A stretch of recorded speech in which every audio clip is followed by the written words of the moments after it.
So the new Fable trailer or dev diary, I'm not sure exactly what it was, but it just dropped and it got me so unreasonably happy because I love Fable. Fable 1 was a game that was gifted to me when I first got my original Xbox. Fable 2 I loved. Fable 3 was a disappointment, but I was a grown man when Fable 3 came out. Grown man. It was like 2010. I had graduated high school already, and I still have my fake coin that came in the collector's edition.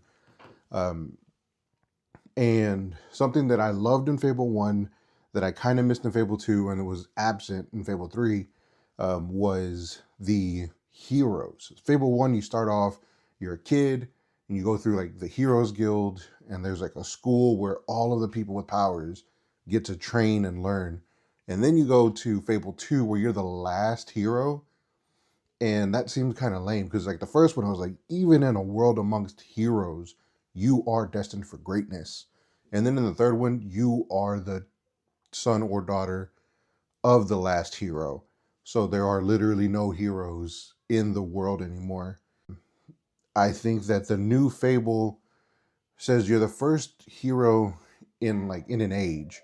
So I don't know if you'll the bad guy will probably end up being a hero also. But bringing heroes back is something I'm excited for. I'm hoping that it's not just you and that they do bring out more heroes. But yeah, I like being able to, like, you have a very physical build. You can hire a mage hero to kind of do more like spell stuff while you do the build you want. And so I think that they should do that. And I have, like, before this trailer dropped, before the original trailer dropped, for this new game, I had an idea of kind of bringing it back to the beginning.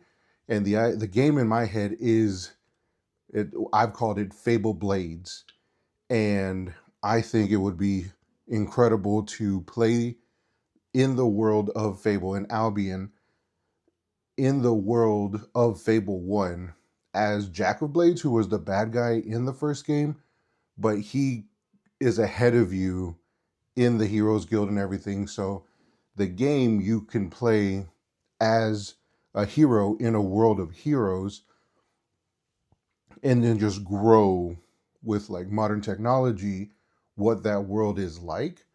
Another thing that I really, really loved about Fable, which there were limitations because it was a long time ago, but if you were a bad guy, you would grow like horns and feet where you would walk, like your footsteps would leave like fire trails, which I thought was the most incredible thing. And then if you were a good guy, you would get like these blue tattoos and a halo, and people would cheer you on. And I felt like that was the idea, the lie that Peter Molyneux sold us was it's a living, breathing world. And in Fable 2, I believe, he said you can plant an acorn seed and watch it grow in real time. Little did we know that that meant there was a cutscene where you plant a seed, the game skips 20 years, and then there's a 20-year-old tree there. And I'm not looking for that level of detail in it, but there was a town where if you invested in it and you started buying stuff at shops, the town would grow. And I think that they could expand on that. I would be so into like growing a city and then having another city like crumble, like does have a final destination because it has to end where the first one, or like where the first Fable picks up. And I think that it would be great to have the the canon playthrough be the evil playthrough as Jack of Blades, because a lot of times the canon playthrough, like with Mass Effect, is it's a good or it's either the Paragon choice or like a neutral choice, but but in this one, the actual canon choice would be the evil choice. And then the original Fable even had like different endings. So the canon ending would be the bad one or the evil choices, and then you could play a good Jack of Blades, and then they'll just come up with something at the end. like this is an alternate universe, or this is how the story would be told if Jack acted in this way, something like that. But then you could have different cities grow, like economies, and have different cities kind of shrink, and it wouldn't be something that would be drastic, but like maybe one or two towns, like you can, they start off as small towns and you can develop them, or you can bring them down. I am very excited for this new one. I've played like every Fable game. I think that there is a lot of like meat left on the bone for this franchise. I am so passionate about this game.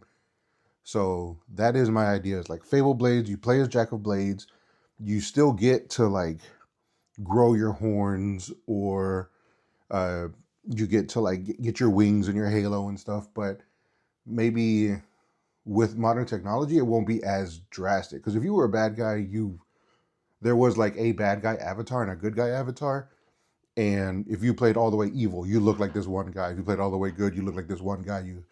So like, if the actual personality kind of came through with the new Fable, there's a lot of like customization. You can create your own character, have them look however you want, and I want that to continue. Like maybe if you make enough like bad karma choices, or like the red choices, then it unlocks horns, and the worse you are, like the bigger your horns can get. Or if you're like on the good side, then it unlocks like halos or angel wings, so that way you can show off that you are like good or bad. Because I thought that was very interesting. First Fable was very much about your choices and how it shapes the game, and then that's something that they've continued, but they've kind of gone different avenues with it. I think that they can go back to just like, you do good things and people adore you. It's visible. It changes who you are, how you look.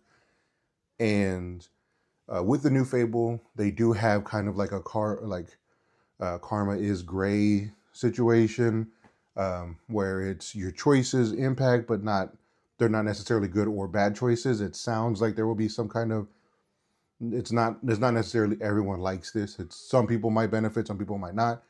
And I think that is an interesting for a storytelling perspective, but there should be like overarching good choices and bad choices to kind of push forward this idea that was created with the first one, where your choices shape who you are. But that is like just something that's been rattling around in my head for a very long time, and I've recorded several times over the years, just because it's, or like written it down. Just, it's something that I've just been scrolling around in my head. But I want to go ahead and just put it out there. So yeah, Fable Blades. We play as Jack of Blades before Fable 1. The A lot of the new stuff, like with the new Fable, where you can view many different people, you can kick chickens to get Chicken Chaser, the titles and stuff like that. Like there are a lot of interesting things that I'm excited for with this new one, but I want to be able to just kind of dive into the old world of Albion and live out the promise that was given at the beginning of the series. But I mean, that's all I think I've got to say on that. Well, I mean, I can talk forever, but that's all I'm going to say on that. And I love you. You're amazing.